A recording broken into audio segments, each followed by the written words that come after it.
You're watching WYIN 56, Gary, Maryville.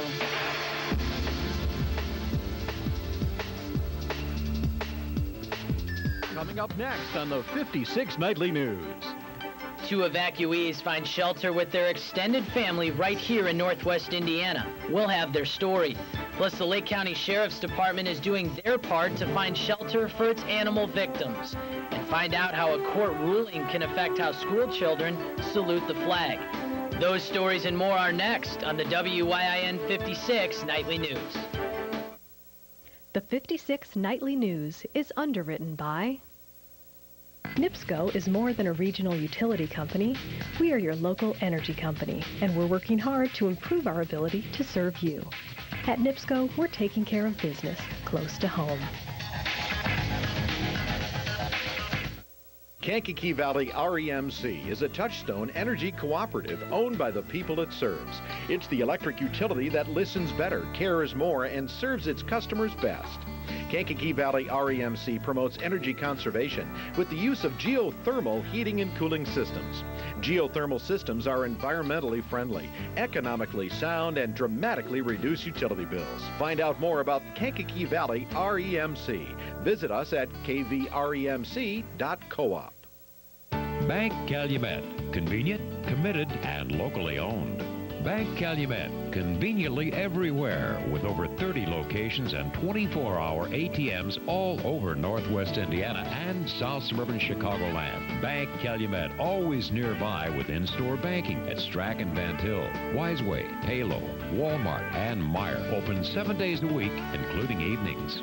Bank Calumet, bringing banking closer to you. Hurricane Katrina victims are now making Northwest Indiana their home.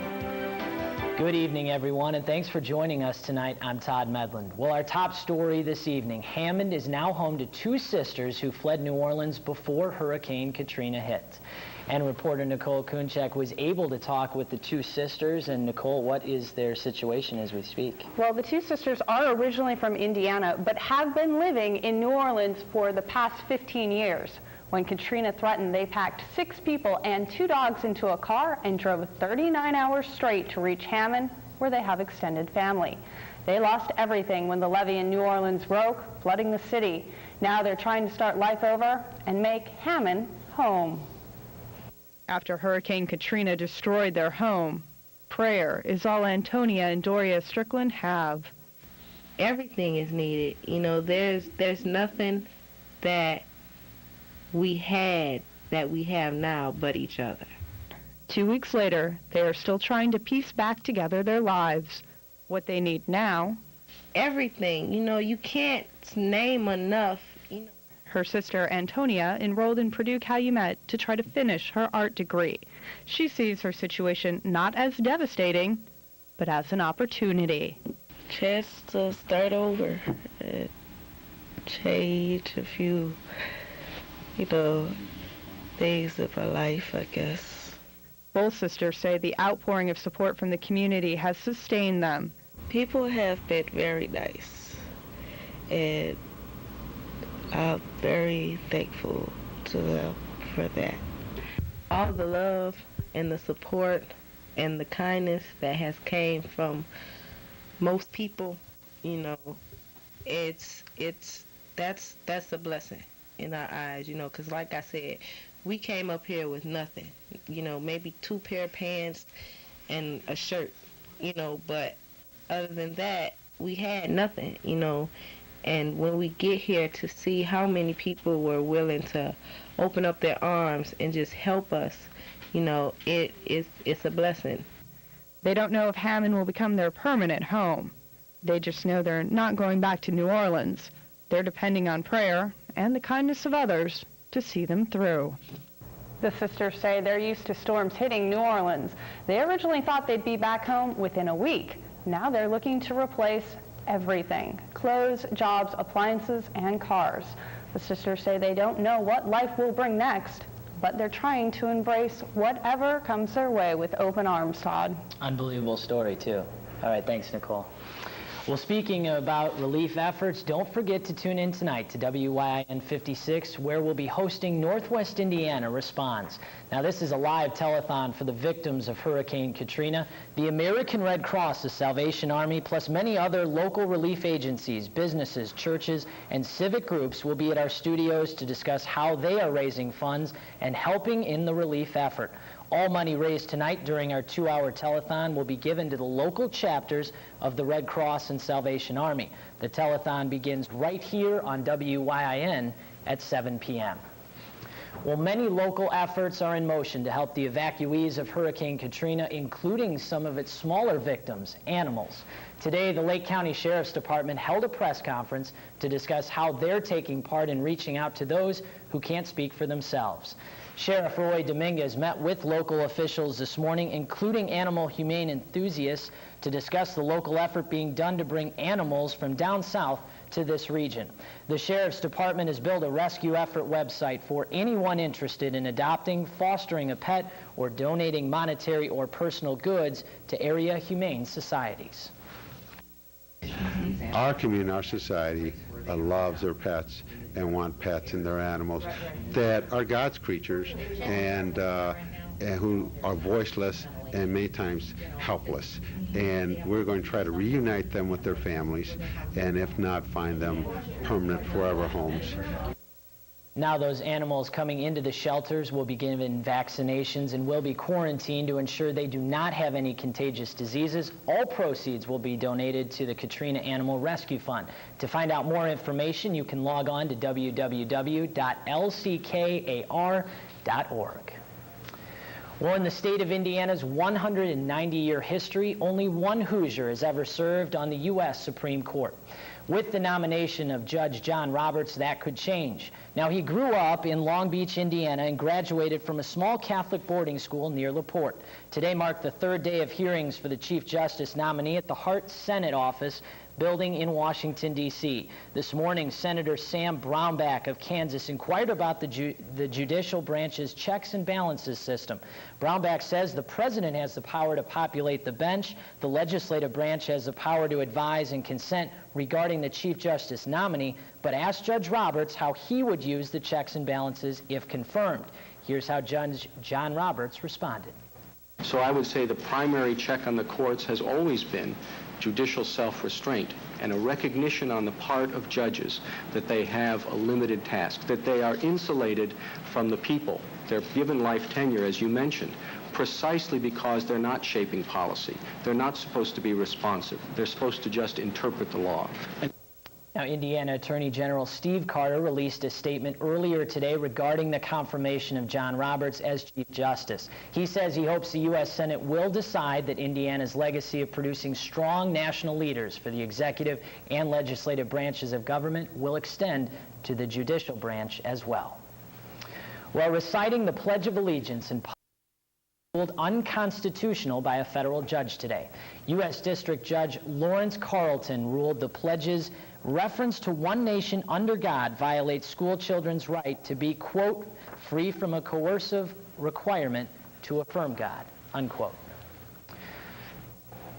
Well, a daycare center was anything but a safe haven for a 4-year-old girl, according to Hobart Police. Stephen S. Burns is charged with 2 counts of child molestation after allegedly forcing the girl to perform sexual acts at the WYIN Day Center 3 years ago.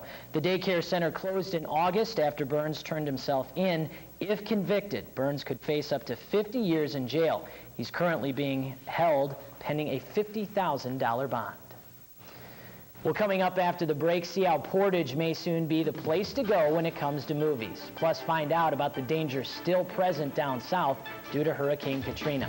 That's all next in your Here's to Your Health report, so stay with us.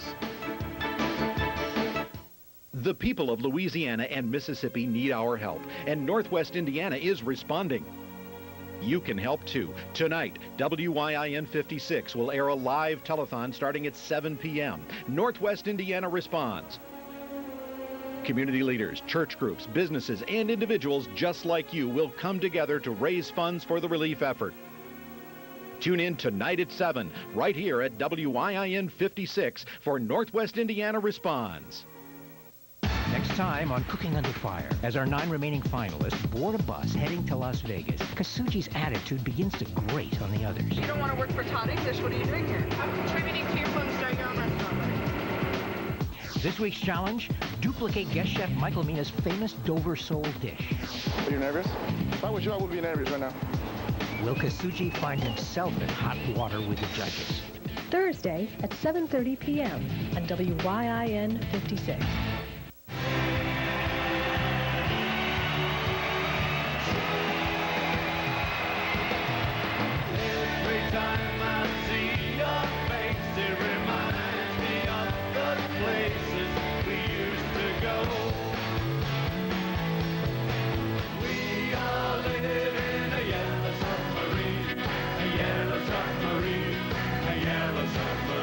Friday at 9 p.m.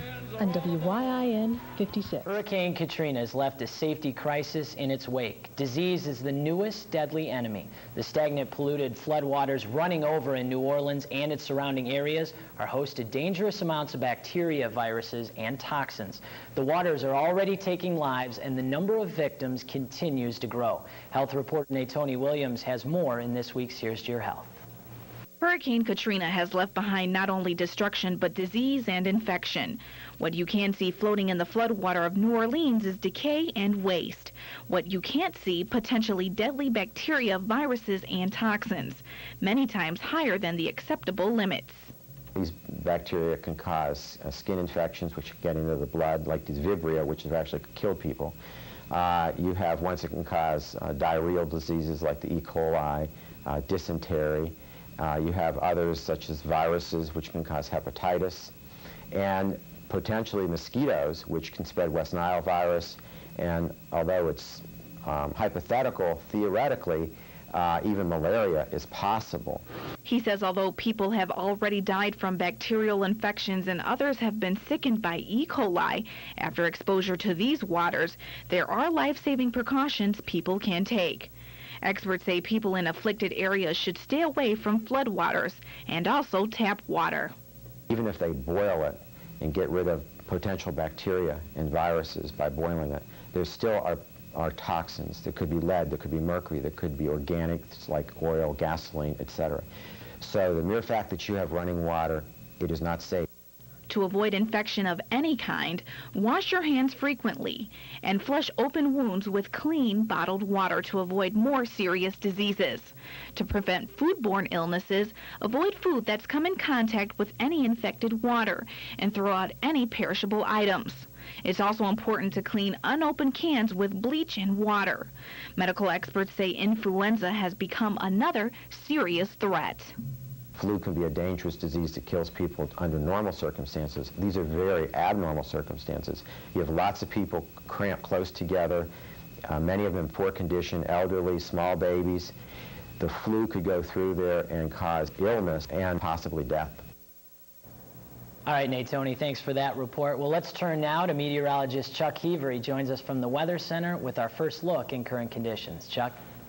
Hey, Todd. Well, I don't know about you, but a couple of those thunderstorms last night certainly found my residence and woke me up about 3 in the morning. The good news is it's gone. The front has passed through, the cooler air is infiltrating, and it's evident by our current conditions. Let's jump to those right now. Right now, we're looking at, well, that's the wrong condition. 71 degrees is basically our temperature here at the station. Pressure is about 29.9 inches, and really, it's just absolutely beautiful. And there are better things to come. When I come back, I'll take a look at the 7-day.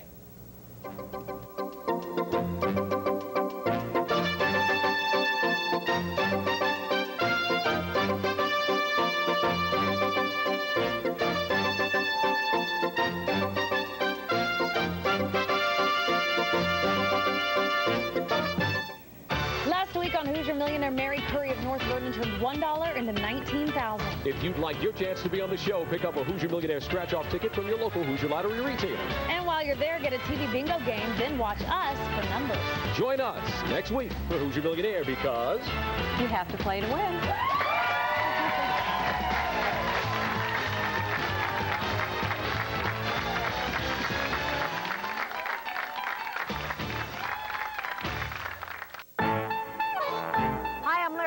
future. Join us as we uncover Omaha's hidden treasures. You're probably thinking it's Bakelite. It's not. This is to certify that when I have done with this desk, which means I think when he's done with his life. Yes. Well, I don't think that's a pocketbook. It's supposed to be a letter holder, I think. No, it's a pocketbook. Don't miss our visit to Omaha, Nebraska next time on Antiques Roadshow. Saturday at 8 p.m. on WYIN 56. Next time, follow the history detectives on a wild ride. Why were people clamoring to enter this lion's den? It's the greatest place in the world, man. It's filled with mystery. What part did this doll play in a Civil War legend? I'm not sure if that makes me more comfortable or more frightened. And how did an unknown shoe designer leave such a big footprint in history? Look, M. Savino, toe dancing slippers. Follow the leads next time on History Detectives. Saturday at 9 p.m. on WYIN 56. All right, welcome back, everyone. Meteorologist Chuck Heaver is here. And Chuck, I had the same deal. Of course, we're both in Chicago, and absolutely pouring, but beautiful right now here. Yeah, it was. We're 20 degrees. 20 degrees cooler. Unbelievable. Than we were yesterday. Yesterday, you saw the graphic that said 90. That was yesterday's, obviously.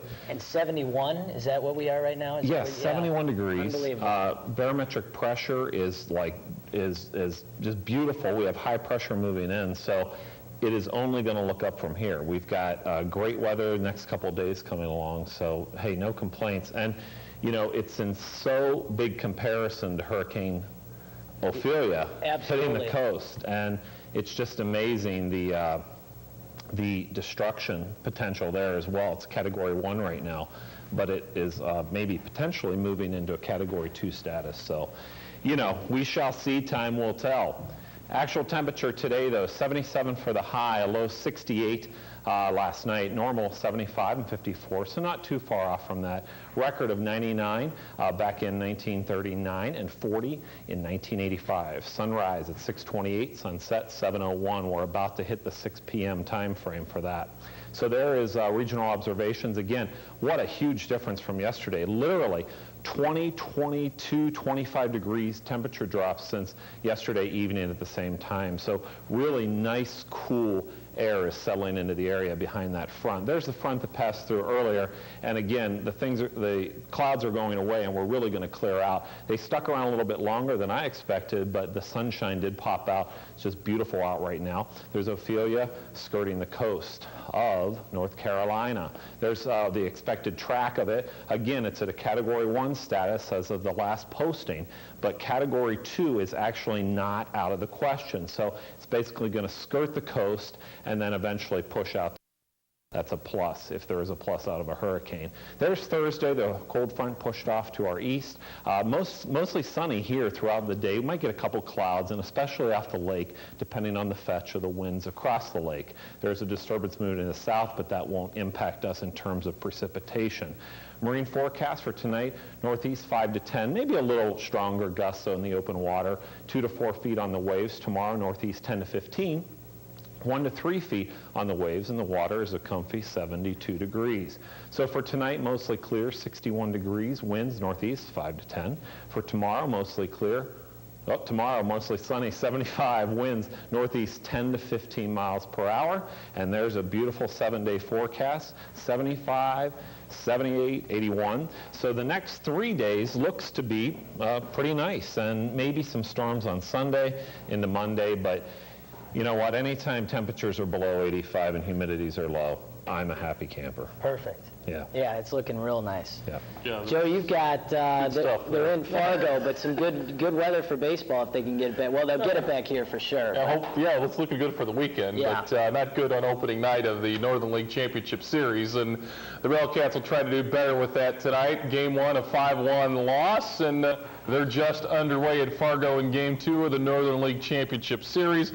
Also, the Sox cut the magic number to 13. We'll talk about that as well coming up in sports.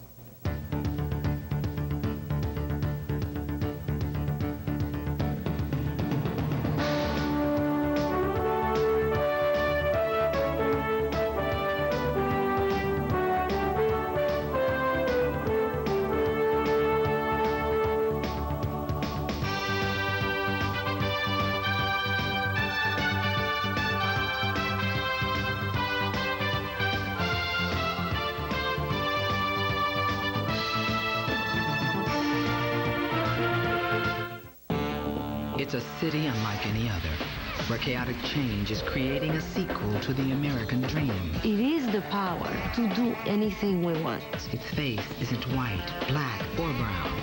It's something completely new. Wow, I didn't even know this existed out here. This is America's future. This is Los Angeles now. I didn't expect that. On the next Independent Lens.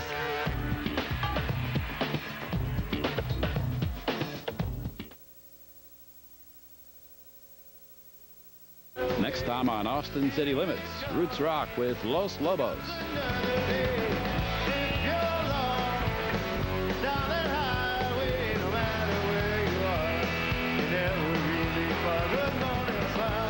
And Rat Dog with Grateful Dead legend Bob Weir. To find out that you are the eyes of the world. Saturday at 11 p.m. on WYIN 56. Backed by popular demand, 3 local organizations are uniting to bring you one unforgettable evening. Sandy Duncan and Company are bringing Broadway to you Friday, September 16th at the Star Plaza Theater to benefit the Northwest Indiana Symphony, Purdue University Calumet, and WYIN 56. A black tie dinner, a Sandy Duncan performance, and a post-concert party harmoniously wrap a night for Northwest Indiana into one fine evening. Your participation will support the expanding missions we share in fine arts, higher education, and public broadcasting. Call or log on to our website for more information. This sports segment is brought to you by John Chico's Menswear. Welcome back, everyone. Well, Joe, a tough one at first, but if anyone, a Railcat fan for sure, they'll bring it home for sure, but definitely need to get the road win in order to win this series. Hopefully they'll get it tonight and then come home and have a little bit of a home field advantage. Railcats did drop their first of 3 in Fargo as they kicked off the Northern League Championship Series yesterday by a score of 5-1. They're back at it, just turned away now with Willie Glenn on the hill for Gary in the second ball game, and that's the strength of Fargo this season. Their starting pitching's been outstanding, and they are tough. 5-1, they shut down the Gary South Shore Railcats last evening. The Sox moved their magic number one closer to that magic number of 0 mark. It's at 13 now with their win very late last night in Kansas City, 6-4. Freddie Garcia on the mound on the road, where he's been very good this season as the Sox battle Kansas City. Cleveland again playing their 3rd game of a 3-game series with Oakland. So Sox looking to even slice that magic number, maybe even a little more. Cubs continue to play out the string at home with Cincinnati. A rarity this week, 4 consecutive night home games for the Cubs. This is the 3rd before the Cardinals hit town tomorrow. Cubs and Reds. Cubs still 6 games out of the National League wild card. Yeah, you just keep looking at it every day thinking it could decrease, but it probably won't for the rest of the season. Some news from the high school and college ranks locally today. Griffith basketball coach Jack Gaber has resigned to take a position at Valparaiso University on the men's basketball staff. He's been named Director of Video Operations for Coach Homer Drew in Valpo. And Gaber joins the staff this season. Hopefully he'll be able to partake in some of the coaching on the bench at home, probably not on the road. Gaber, longtime high school basketball coach at Bishop Knoll, KV, and Griffith, had career wins of 334 at the high school level. He'll be a welcome addition to the VU staff. And how about those Valpo girls golfers? They won their 59th straight match over 7 seasons yesterday, defeating Chesterton by 12 shots to win the Duneland Conference Championship. The Valparaiso Lady Vikings of John Knopf, 59 straight Duneland Conference dual meets, going back a long time, and they have beaten defending state champ Penn already this year once.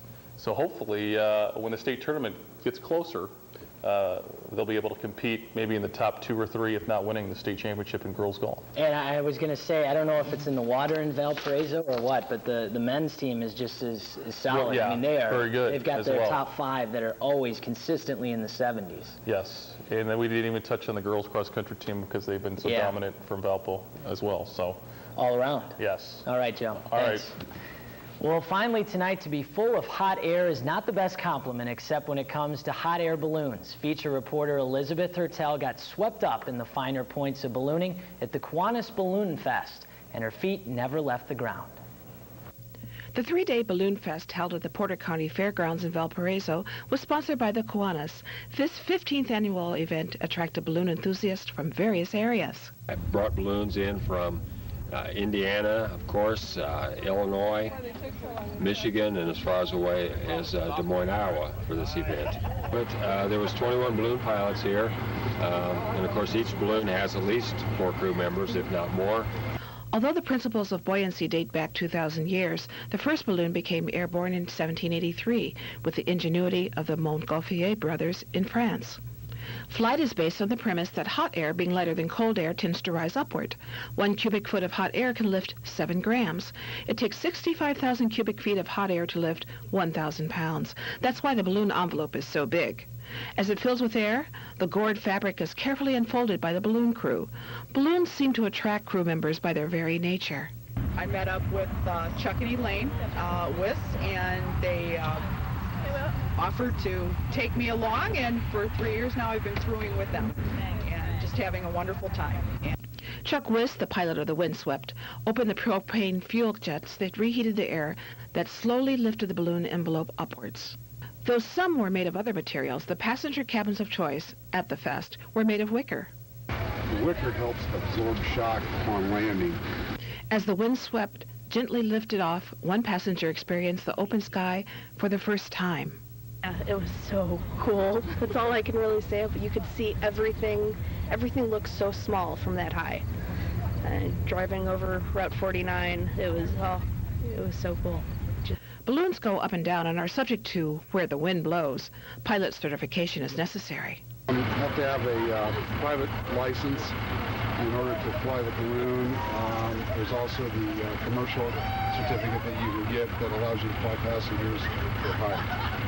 Since these silent beauties cannot be steered, a chase team of crew members follows the balloon by car. They stay in touch with the pilot via radio. They never know where the balloon might land. They also become the crew that packs away the equipment after the flight. Perfect weather all weekend graced another successful Kiwanis Balloon Fest. If the balloon bug has bitten you and you just can't keep your feet on the ground, the Montgolfier Society of Indiana's website is www.balloonindiana.com. This is Elizabeth Hertel for 56 Nightly News. And that's our newscast for tonight, but just in about a half hour, tune in to our Hurricane Katrina relief effort, and that will be starting at 7 p.m. live right here from our studios. Thanks for joining us tonight, and we'll see you in a half hour. NIPSCO is more than a regional utility company. We are your local energy company. And S&K Men's Stores. Dress sharp.